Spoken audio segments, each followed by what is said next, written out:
Ça tourne. Salut, Jean! Nani! Nani! Oh, d'où Jésus. Bon, journée de pluie. Ouais. Encore une journée de pluie. Ouais. On va là, mais on avait dit que ce serait un épisode Ranking. qui allait créer une polémique. On se lance. Moto Superbike. Ouais. 1100 cc. Quelle est la meilleure sur le marché? Ça va être compliqué. Ben, c'est semi-compliqué. Il faut juste pas aller dans l'émotion. Ouais, c'est ça. Ça, c'est difficile. Pour les gens, Ça, c'est difficile. Pour la plupart des gens, c'est très difficile. On le voit sur les forums. Les gens, souvent, vont avoir une opinion parce que c'est ce qu'ils possèdent comme moto depuis toujours, sans trop avoir essayé autre chose, sans vraiment prendre en perspective tous les détails, ou en disant « ça, c'est pas fiable, ça, c'est de la merde Ouais. OK, c'est quoi l'aspect? Je sais pas. C'est ça. Je sais pas. Fait que faut pas non plus oublier que c'est pas parce qu'une marque a été fiable dans le passé qu'il ne l'est plus maintenant. Faut en tenir compte, ou vice-versa, une marque qui ne l'était pas, qui le devient. Jean a trouvé des stats pour pouvoir vous parler de ça aujourd'hui. Fait qu'on va parler notamment de la fiabilité au niveau des machines. Ouais. On va parler performance. Ouais. Puis dans la fiabilité, on va inclure aussi la disponibilité des pièces de remplacement, etc. Ça, parce une que chose, ça en fait partie. Là.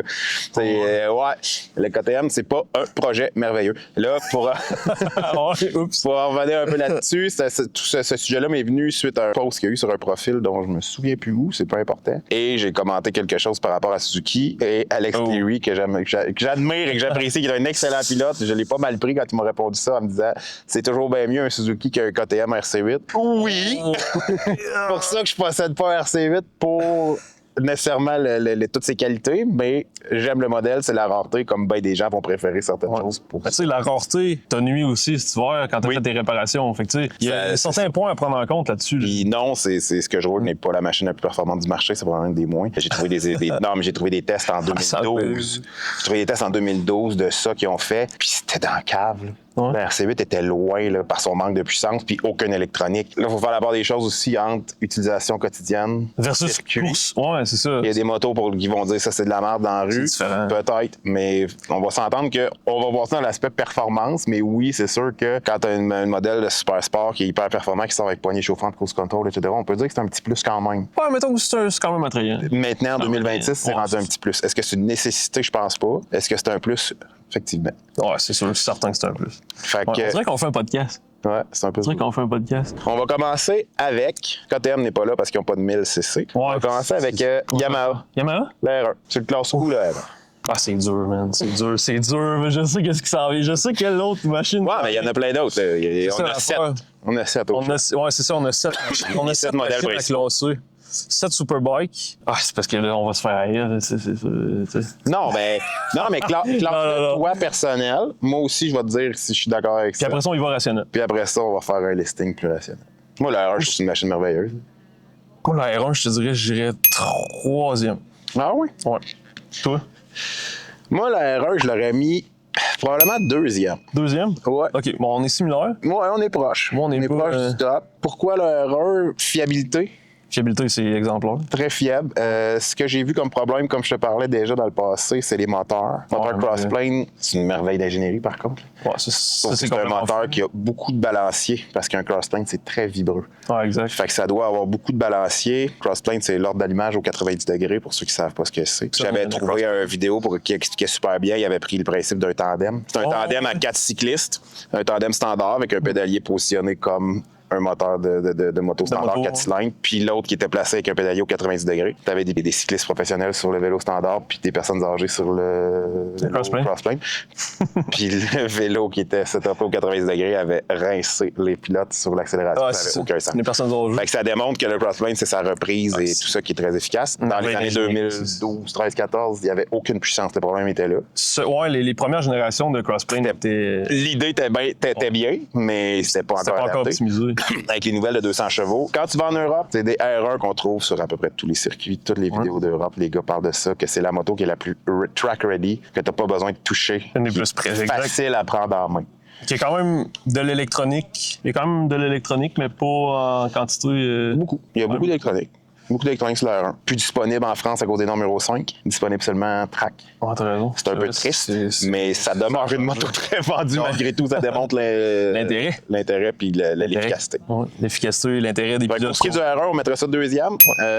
Deuxième, c'est bon. Ben, même que j'ai trouvé les specs là, concernant la puissance. On a 200 chevaux pour 199 kg. Fait que c'est un 200-200, 1 pour 1. 1 pour 1. C'est quand même efficace. Si on y va avec la fiabilité, on dira ce qu'on veut. Yamaha en général, pas nécessairement la R1, mais Yamaha en général, c'est la compagnie la plus fiable sur le marché avec seulement 11% de panne et de retour. 11% de retour au c'est peu pour le volume. C'est vraiment pas beaucoup. C'est vraiment très peu. On dira ce qu'on veut, l'aspect est là, ça existe. Je veux dire, pour les gens qui vont dire « Ah, nu des gammes, c'est de la merde, nanana. » Non. L'aspect est là, il y a pas, c'est non contestable. Ça, à ce niveau fiabilité, ça mérite la première place, à ce niveau-là. Ensuite? Là, tu vas haïr ça. Ah, t'es pas sérieux. CBR 1000 RRRRRR. Le plus d'heures possible? Ouais. Ah, shit. Moi, je l'ai essayé. Tu l'as essayé? Oui. T'es sûr un triple R? Un quadruple 5? Quintuple R? Ouais, un 1000 RRR. Un 1000 R. Ouais, j'ai essayé ça. Le Flambarneau, il était pas démultiplié, Oh my God, mais il était tuné dyno, ligne à cran. Je suis un peu biaisé parce que j'adore ces bikes-là. Puis je te dirais, c'est un peu l'équivalent. C'est comme un MotoGP qu'ils ont fait pour la route. Fait que niveau électronique. C'est le MotoGP LV4, fait que c'est un peu. Ouais, non, mais bientôt. Mais ils ont mis le max de techno. Ils ont mis là, tout c'est clair. pour faire un bike le plus de techno possible, légal sur le chemin. Ben, contrairement à Aprilia, pas Aprilia, mais à Ducati qui a le V4R, qui ont conçu vraiment sa coche pour le World Superbike. Honda avait pas d'autre option vraiment. Il fallait qu'ils fassent. Non, c'est vrai. Ils n'ont pas le ST, mais on s'entend que c'est la même chose à peu près. Ouais, ça, fait que le CBR, il y a ses défauts. Fiabilité, c'est Honda. Fiabilité Honda. Je veux dire, tu peux pas bâcher. Ça demeure bien. Honda, qui est la compagnie qui vend le plus de motos dans le monde. Moto très rare et très peu disponible en Amérique. Ah, ça, c'est épouvantable. Je veux dire, c'est épouvantable. C'est les gens qui veulent des motos exclusives et fiables, puis besoin d'aller vers Ducati, non, etc. c'est ça. Tu peux aller avoir un quintuple horaire. C'était pourquoi il avait acheté ça, justement. J'adore cette moto-là. Que ce soit le son, que ce soit juste le dash, comment c'est fait. Ça va-tu en avant d'un R1? Je te dirais. Moi, je mettrais troisième. Troisième? Ouais. Ben non, mais c'est personnel. C'est personnel. J'adore cette moto-là. Ce que j'ai pas aimé, moi, du CBR, puis ça, je l'ai vérifié, là, c'était dit partout, très creux. Ah oui, c'est vrai. On s'en a parlé de ça. Un circuit comme Montmagny, pour vrai, c'est pas optimal. Même en FSBK, les gars qui roulent ça, je veux dire, c'est très puissant, mais ça se pilote différemment. Faut que tu tiennes haut dans les tours. Ça se conduit comme... Comment c'est ça? C'est ça, j'allais dire. Ouais. Les super bons pilotes qui nous suivent vont dire « Ah, il dit n'importe quoi, c'est pas efficient, le poids. » Oui, je comprends. Je parle du principe de le tenir haut dans les tours. Mais électronique de malade. C'est ça. Fine pointe de la technologie. Puis comme on disait au début, fiabilité. Honda, on peut pas bâcher ça. C'est pas dire grand-chose. Par contre, troisième, je trouve c'est haut. C'est haut? Tu trouves haut? Ouais, OK. J'ai peut-être abusé, cependant. C'est personnel. Cependant, néanmoins, toutefois. Bon, ouais, c'est ça. C'est moi, je l'aurais mis troisième par pure préférence. Toi, tu le mets troisième, t'es sûr de ça? Quatrième. On s'entend, là. CBR, t'as pris un R, je pense. Je pense que c'est bien. On se comprend que le CBR, c'est le CBR. OK. Moi, je dirais, c'est parce que je sais ce que je veux mettre. En haut? Ouais. Puis j'aime autre chose. Mais c'est parce que c'est compté. Mais en même temps, je l'ai pas essayé, fait que je sais pas. J'en ai jamais essayé. Autant que c'est merveilleux, moi, je le mets sixième. Ah ouais? C'est quand même rough, non? C'est rough. C'est rough, ouais, c'est rough. C'est rough. Non, 5, t'as raison, c'est trop rough, 5. Ouais, moi, je le mets un petit peu plus loin que toi. 5. OK, c'est bon. Je le mets en dessous. Ouais, 5. 4-5, gars. Là, on est... 4-5, on est quand même 4-5, on est dedans. Là, on va y aller. Ah oui. Le bike des amours de tous les pilotes lambda. Le Suzuki GSX-R 1000. Ils ont racheté des R. OK. Fiabilité, Suzuki, c'est bien. Fiabilité. Mais j'ai vu des gens qui ont eu des problèmes avec, mais c'était pas moteur. C'était autre chose. À l'assemblage, probablement. Ouais, c'est ça. Ça arrive dans un crate, puis quand ils ont assemblé, je sens que ça avait été fait un peu cheapement, mais... Ça peut juste être des défauts d'assemblage. Exact. C'est pas des défauts de motorisation au niveau fiabilité. C'est sûr, on va dans les années 2005-2006, il y a eu les stators, il y a eu les régulateurs de... les années que j'ai. Ouais, c'est ça. En fait, j'ai pas le mais bon, c'est la même. Mais les motorisations extrêmement fiables. Mais où, Suze? Ah, Suze. Fait que je sais que je veux mettre en haut. Ça va bien, Suze. 3. Troisième, le GSX, hein? Ouais. Wow. Bon, GSX, troisième. Troisième. Moi, je le mets Je peux pas le mettre devant le CBR. C'est pas possible. Ah ouais? Oh, mais tu l'as essayé. Là, j'ai essayé le GSX-R aussi. Il y a une différence, ouais. Ça va bien, un GSX-R. Pour de vrai, j'ai eu un GSX-R 2012 à moi, que j'ai détruit, mais que si je m'en retrouvais un dans ces années-là, j'aimais bien ça. Un 2017-18 de la Puis le problème de Suzuki, OK, on arrive à ça. Je vais en parler. Attends. Là, tu commences à voir où je m'en Je vais. viens de voir. Enlève ça. Enlève ça. De toute façon, on l'a pas montré. Il n'est pas officiel encore. On l'a pas montré. Non. Toi, tu l'as mis. Toi, t'as mis 5e. Moi, je vais mettre 5e GSX. GSX? Ouais. Moi, le GSX, je le classe C'est? 7e. Ah ouais? Oui. Je le classe en dernier. Je m'explique. C'est pas une mauvaise moto. Comme ce qu'on dit depuis qu'on Ouais, veut faire cette vidéo-là, aucune des motos n'est mauvaise. On fait Toutes pas les ça pour motos, bâcher c'est non plus. vraiment des machines que ni Incroyable. toi ni moi, dans probablement notre vie, on va exploiter au maximum. Ouais, c'est ça. Et très peu de gens vont le faire. Surtout des 1000. Oublie. Ouais. Pour vrai, là, il faut sortir ça de la tête. Le GSX, je le mets 7e. Ma petite rancœur vers le GSX, vers Suzuki, c'est que c'est la même moto depuis 2017. T'as raison. Tentent de nous faire croire que là, ils ont modifié des trucs pour respecter les normes a changé les lumières. 5. Ils ont racheté des petits ailerons. Là, ils disent qu'ils ont changé des trucs dans le moteur. J'aimerais voir ça. Je veux voir ces specs-là. Même si ça demeure des motos, tu sais, exemple, on va tout avec des écrans LED. Eux autres sont encore avec Ils sont des encore avec. Comment t'appelles ça? Analogique? ben, c'est Analogue? pas des cadrans, là, mais c'est un peu comme un Game Boy en noir et blanc. Là, si on... Bref, Mais, tu sais, ils sont restés regardera. avec une vieille technologie d'affichage. C'est pas laid, c'est bien mieux même que mon KTM qui a de l'air vraiment. Ça, c'est un Game Boy, là, on se fait. Mais Faudrait montrer une image. je trouve juste, si vous voulez C'est aller ça. voir un cluster de KTM RC8, Ouais. c'est horrible. Aussi. Mais je trouve que pour le prix qu'ils vendent ça maintenant, c'est plus vrai. Tu sais, s'il était vraiment moins cher, je l'aurais mis plus haut. Mais ça vend dans les prix. Ben, ils se vendent un prix de la compétition. Oui, pour une moto qui est simplement. clairement en retard. C'est pas une mauvaise moto. C'est juste que quand tu décides d'investir 25, 26, 27, 28, 30 000 d'une moto et que tu peux avoir la même chose avec Ailleurs. les technologies avancées dans une autre compagnie. Ouais, je suis d'accord. Puis tu sais, Mais. c'est là où j'ai du mal. Hey, c'est la même moto depuis bientôt 10 ans. Ouais, ça fait 10 ans. Ça va faire 10 ans. Ben oui, parce que les 2027, ils doivent être sur le bord de Ça n'a pas de bon sens. rentrer sur le marché. Là. Ça n'a pas de bon sens d'être aussi en retard, mais puis si on va dans les 750, donc d'un autre sujet, on va parler de Ouais. ça, des 600 750, c'est la même depuis, je crois, 2011. J'ai Ça, on fera peut-être un autre 2009 vidéo en de ça. tête, mais 2011. On fera un autre Ça n'a vidéo pas de de bon sens. Vendez tout ça moins cher, ça vient de gagner ben des points. Là, oui. c'est juste rendu trop dispendieux pour... Ben, c'est ça. On va dire pour ce que c'est. Le désavantage, c'est qu'ils vendent au prix, tu sais, ils vendent au prix de la compé, puis je veux dire, les autres, t'es capable d'avoir Une machine plus complète, machine plus plus à complexe. jour plus la fine pointe. Exact. Avec des, tu sais, juste les cadrans, là, ça fait quand même une. Mais bonne ça va différence. bien. Mais c'est ça, c'est pas un bike de J'adore. marque. C'est fou. Si un GSX-R se vendait moins cher, j'en aurais un. Probablement. Tu sais, certains vont dire, ouais, mais moins d'électronique, moins de ci, moins de ça, moins de risque de problème.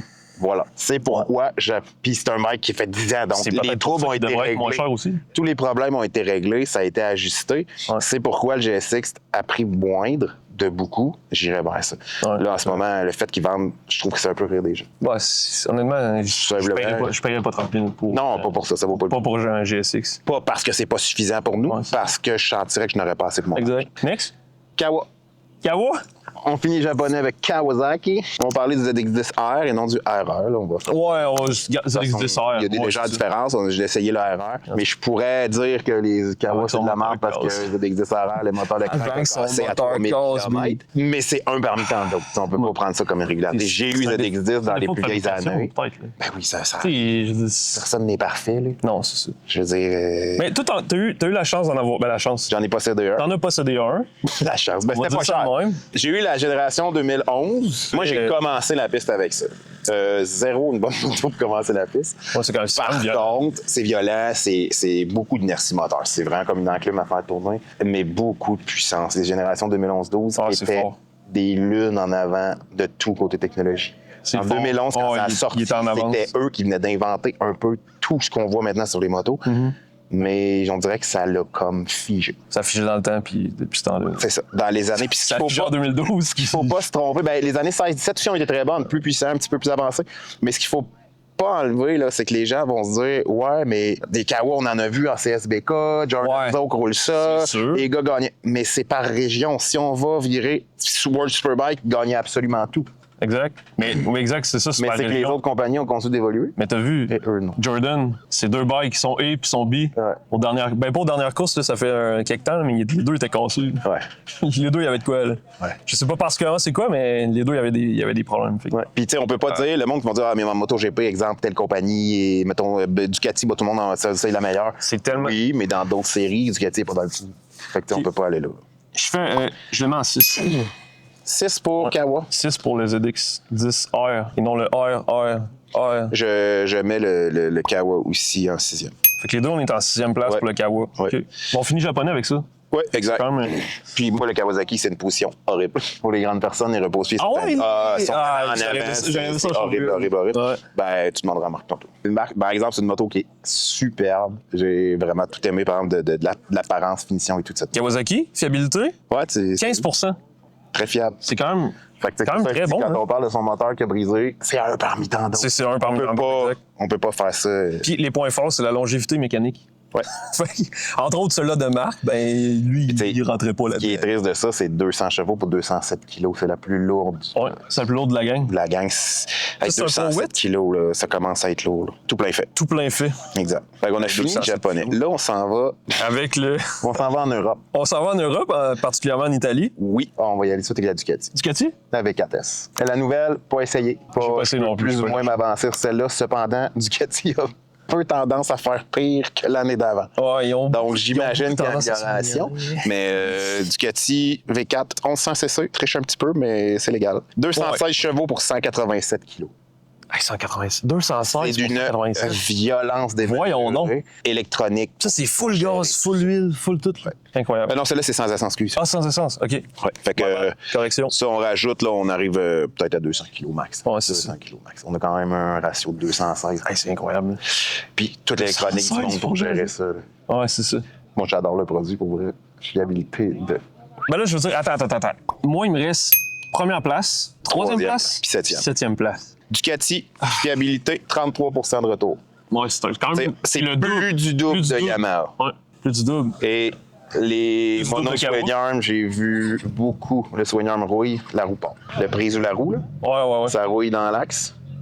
La roue. Oh my God. OK. C'est- Ça peut créer des incidents. Mon diplomatiques. contact de CBR que j'ai essayé roulait Ducati et sa roue, ça a cassé net.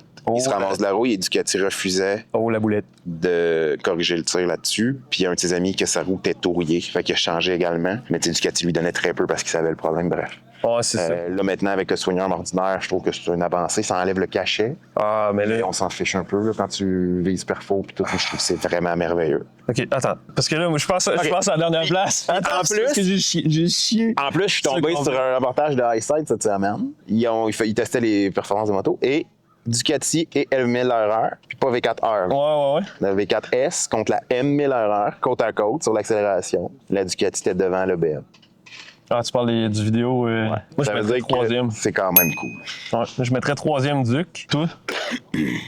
Je crois que je mettrais ça troisième aussi. Je suis très d'accord. Mon dernier classement, il est tellement violent. Il me reste Ouais, première. tu vas massacrer une compagnie qui met beaucoup d'argent. Mais je sais qui tu vas mettre. Là. On n'ira pas là tout de suite. Oh my God. OK. BMW. BMW? Ah, on est là. On est là. BMW, les gens qui disent que c'est pas fiable, on va aller vers On la va aller... Select. 40 de retour, ce qui est énorme. C'est beaucoup. Sauf que c'est toujours sous garantie. Fait que ils se reprennent sous garantie. Hey, attends. J'en ai un à la maison. Un 2014. Ouais. Ils m'ont changé une pièce récemment. Elle faisait partie d'une garantie quelconque. Puis il y avait eu des rappels sur des pièces, whatever, puis ils me l'ont changé. Pas une scène. BM, première place. Je suis désolé pour la septième. Ça me crève le cœur. Ben, le BMW, J'ai tellement pas pensé, man. le S1000, je veux dire, en CSBK gagne tout. En FSBK, Le DS gagne tout.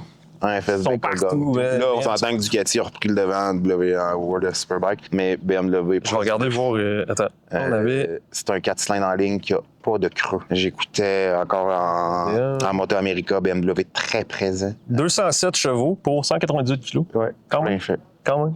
Ouais. Électronique de fou, poignée Ouais, jointe. ça, c'est. Problème de BM, c'est tout devient en pack option. Ouais, Fait que le prix explose. Mais les options sont possibles. Option carbone, option électronique, option aussi, option aussi. Tu sais, poignée chauffante, cruise control, tu as les options roues, les options exhaust, les options... Mais tout se fait en option. Fait que quelqu'un qui veut l'acheter c'est prêt, comme il le veut, il peut. Il n'y aura pas besoin d'avoir de pièces aftermarket. Tu peux le moduler comme tu veux. Exact. Ils gardent leur modèle quand même assez longtemps. La première génération, les moteurs, ça, j'en ai vu passer. Ouais, eux autres, ils ont eu plus de misère. Là, Mais je l'ai essayé. J'ai essayé un 2016. sur track, sur circuit à Saint-Eustache à l'époque, feu Saint-Eustache. Feu Saint-Eustache. Pour les grandes personnes, c'était vraiment cool. C'est un bon bac pour les Parce qu'il faut dire qu'on est quand même grand, là. Moi, je fais Ouais, on s'est pas déplié encore, là. Je fais 6 pieds 2, mais. Bon, fait qu'on est quand même j'ai loin d'avoir une shape de jockey pour réussir à essayer toutes les motos. C'est pour ça qu'il y en a comme de Kawasaki. Pour moi, ça me convient pas. Attends, on pourrait faire un road test sur un petit R3, man. On pourrait faire un road test, ça pourrait être nice. Ouais. J'ai déjà essayé un R3 Max. J'ai essayé l'R3 Max. R3 Max. C'est quand même très drôle. Tiens ça, gaz au bout. Gaz au bout. Mais BMW, je classe ça premier. Désolé pour. Ah my god, je suis désolé pour le 7e. BMW aussi, je le mets en premier. Et là, on va aller vers le mal-aimé. Mais très populaire au Québec, dans la Pria RSV4. Ben, même dans les juste. C'est une machine de guerre, là. Ouais, c'est une machine de guerre. Ça mérite pas d'être dernier, mais il y a des gens qui classent ça dernier. Un RSV4, 220 chevaux pour 202 kilos. C'est la machine la plus puissante du plateau. OK. Pour défendre ma 7e place, là, fiabilité, c'est quoi?